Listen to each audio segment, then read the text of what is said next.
Hey there everyone, this is Granison Shines and welcome to another webinar that's just for you, and we're talking about marketing as always. Marketing, copywriting, everything that has to do with you being successful through your business. So welcome all the realtors that are watching this today.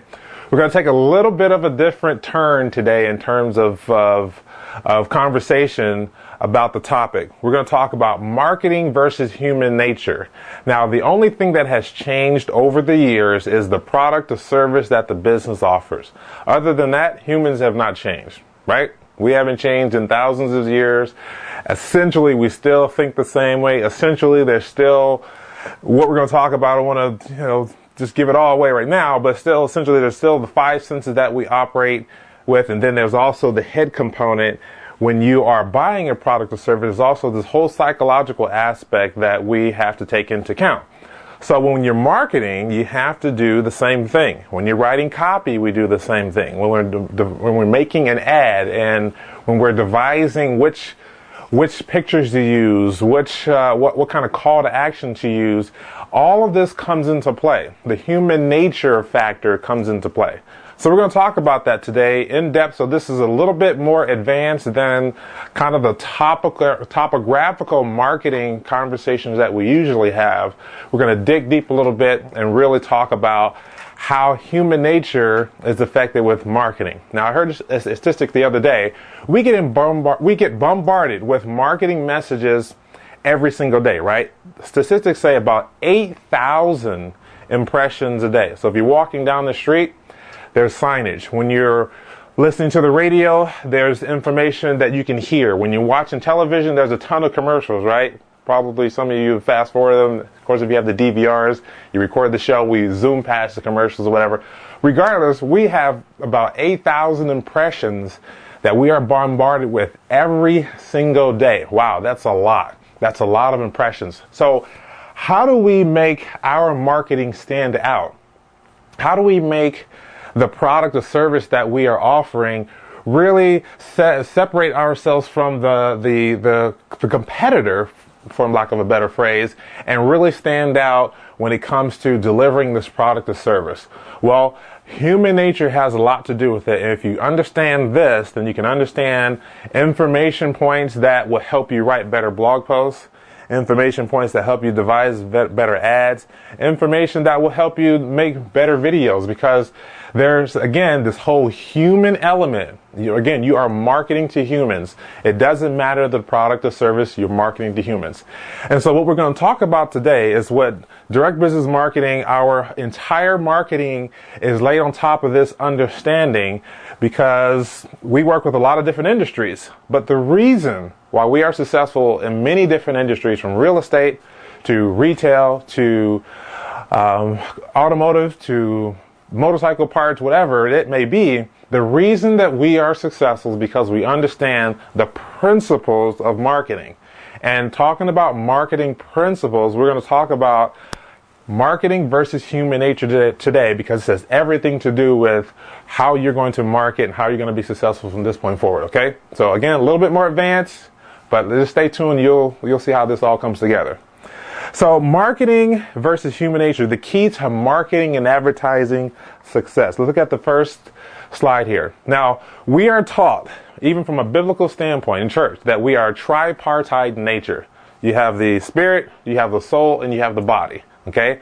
Now, we're going to take the spirit out of this for this conversation, but we're going to talk about the body, and we're going to talk about the soul. So your body has 5 components to it, or 5 physical senses, I should say, that makes the body able to contact and deliver information in this 3-dimensional world, right? Then you have the soul, which is more of the mental aspect, and we're going to talk about that, or the internal, that which cannot be seen, but it's still you.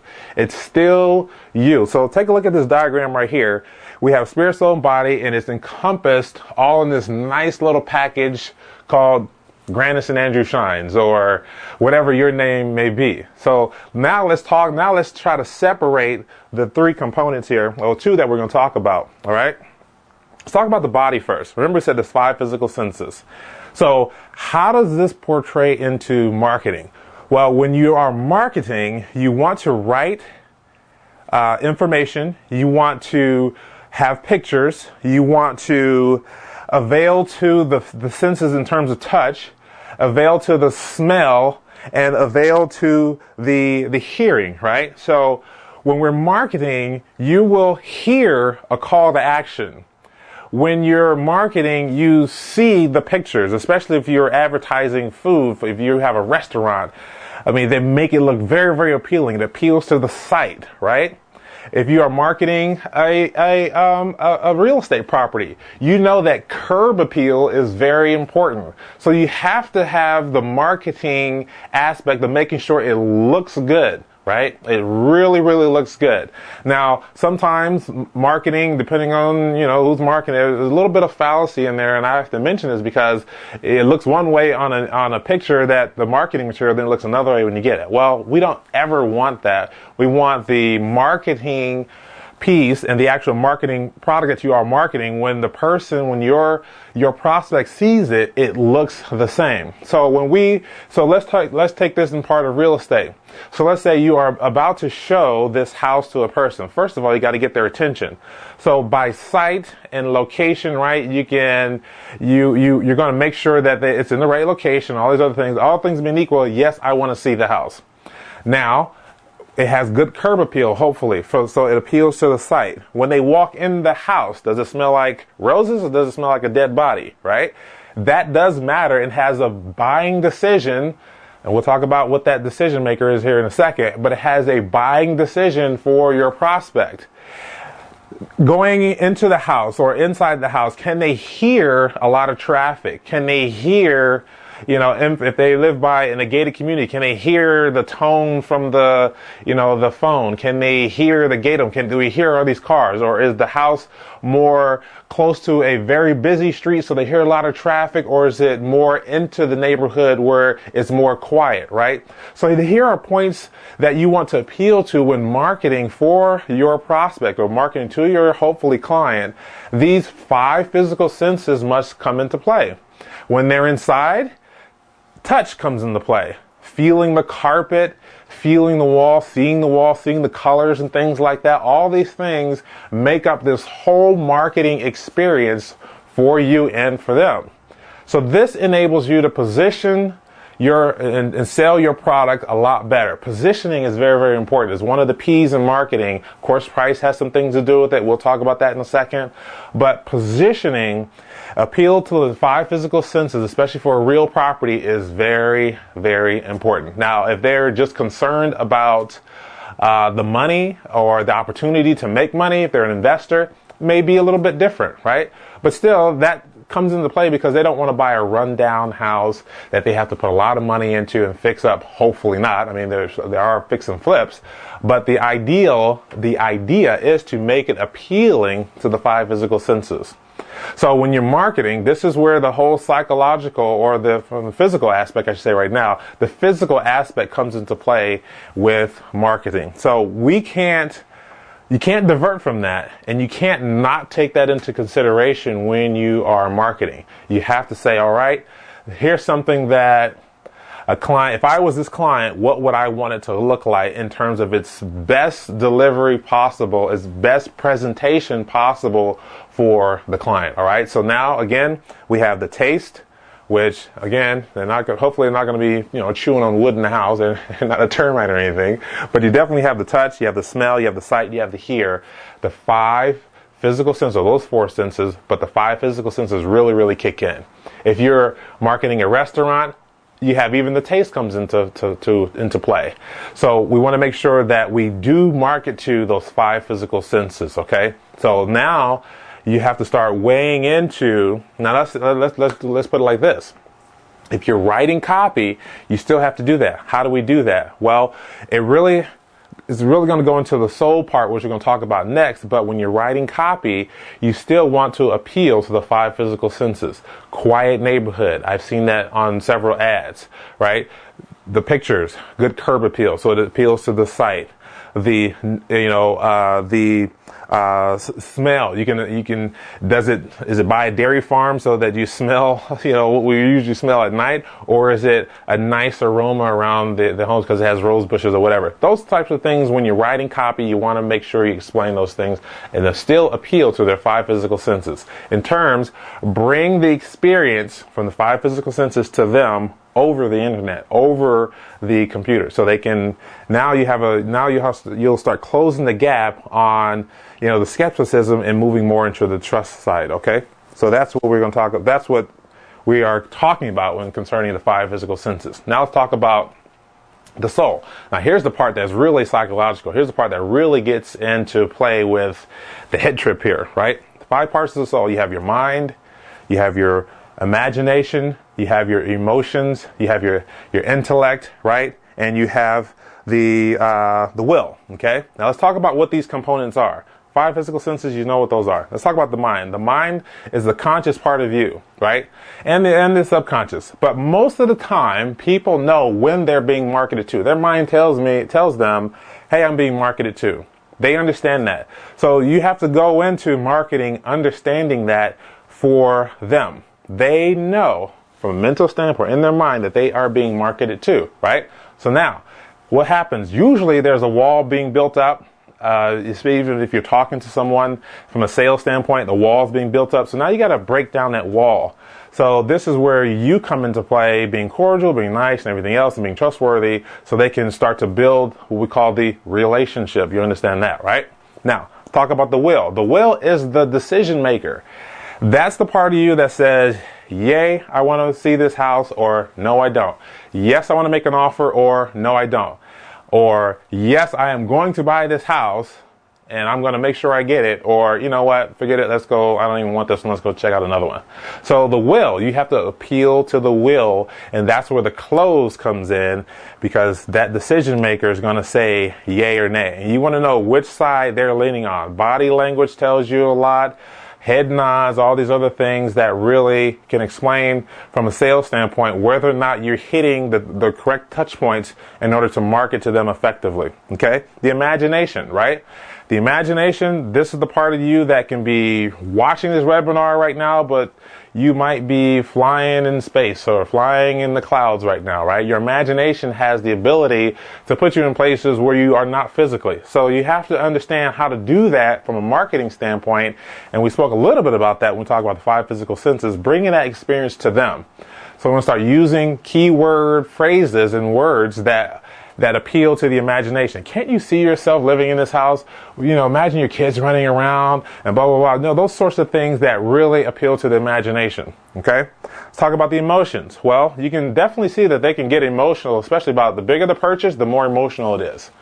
You don't really get emotional about, going to McDonald's and buying a Happy Meal for your son or daughter. Well, maybe you do, but typically people don't, right? But the bigger the purchase, if you're buying a car, buying a house, there's going to be some emotion tied to it, because you're going to have that more often than not for a long term. And there becomes a sense of gratitude, a sense of relationship with that particular product. So the emotional aspect is very, very key.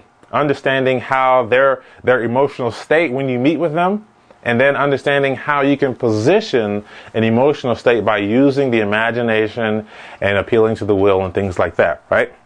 The intellect, this is the part of them that searches the internet. This is the part of them that wants and craves that knowledge. They want to know more about the house. When was it built? Is it 2x4 construction, 2x6 construction? Is it, does it have a history of termites? Can you show me some reports? This is the part of them that really appeals to the intellectual side that will help build for you even the credibility for that product or service.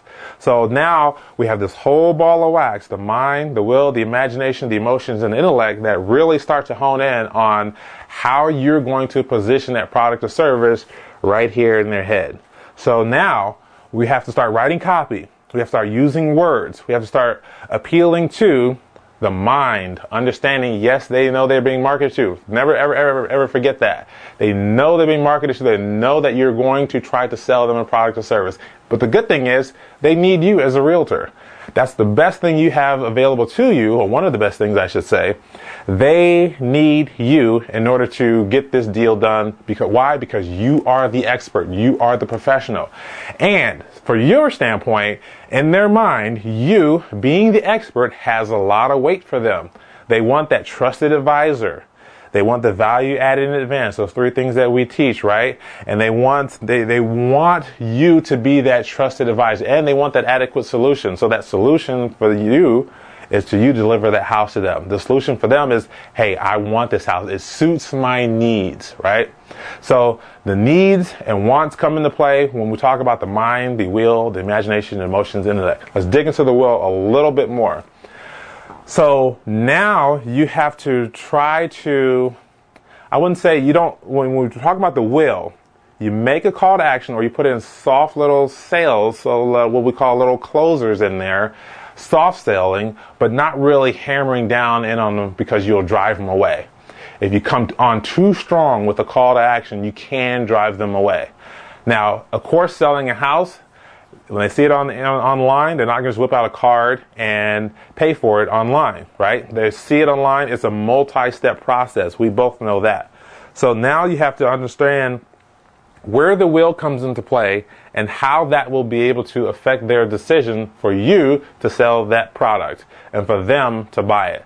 So there has to be some sort of, there has to be a coming together, for lack of a better phrase, a coming together of the information, appealing to the 5 physical senses, and understanding whether or not it meets their needs from a household standpoint. Will it hold the number? Does it have a sufficient number of bedrooms, sufficient number of bathrooms? Is it big enough for the family, right? So that will definitely, I should say, I'm trying to get my words mixed up, definitely make it so that the will has the ability to say, yes, this is the house for me. And that's what we want. We want the head nods. So when you're walking through the house with them, when you're showing them the property, the land or whatever, the commercial property, see if they're nodding their head based on the things, the facts that you bring out to them that appeal to the 5 physical senses. Again, let's talk about the emotion. The imagination. The imagination comes in most of the time when they're nodding their head. They can see what you're saying. They can picture that in their head. Or if they're just sitting there emotionless, and some of them are trained to do that, okay? So watch out for that. They can be emotionless, so they're not showing too much emotion, so you can't read the buy signals. But we want to still put those buy signals out there, put those feelers out there, watch the body language, because if they're jiving with you, yeah, they'll be shaking their head, they'll be looking around and doing things like that and touching things, and then they may actually speak some words that will definitely give a good buy signal. The emotions, again, if we want to make sure that the emotional aspect for them is intact, we want to make sure that, first of all, going into this, we start chipping down the wall from skepticism going into trust. That has a lot of emotion in it. Trusting somebody is an emotional state, and we want to start making sure that they have that. Finally, again, the intellect. Making sure you deliver the information, making sure they're accepting the information, because they are online.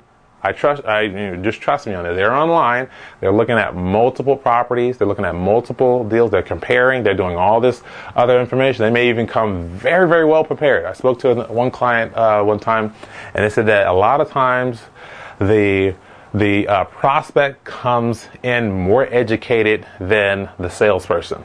Now, when that happens, got to really do some work there. Got to really try to turn that around to reposition yourself as the expert. We don't want the client to be the expert, okay? So, there you have it. That completes this webinar. Again, it's a little bit deep, but it has everything to do with marketing, it has everything to do with copywriting, everything to do with advertising, everything to do with making the video and the words that come out, the script that you write or the bullet points you write down, has everything to do with that. So here's what I want you to do. Start thinking about how you can bring the experience of that property or the experience of that product or service to the 5 physical senses over the internet. That's going to come by things you say, words, and pictures, right? That's how we learn. That's how you get connected with people. That's how you get connected with that product or service. Then start thinking about how the mind, will, imagination, emotions, intellect can also play a part in to use positioning that product or service as the ideal solution. Why? Because they are looking for that adequate solution. This is Granison Shines from Direct Business Marketing, your Chief Marketing Officer. My information is right here on the slides. If you have any questions, make sure you give me a shout. Look forward to talking with you again in 2 weeks. All right? Thanks.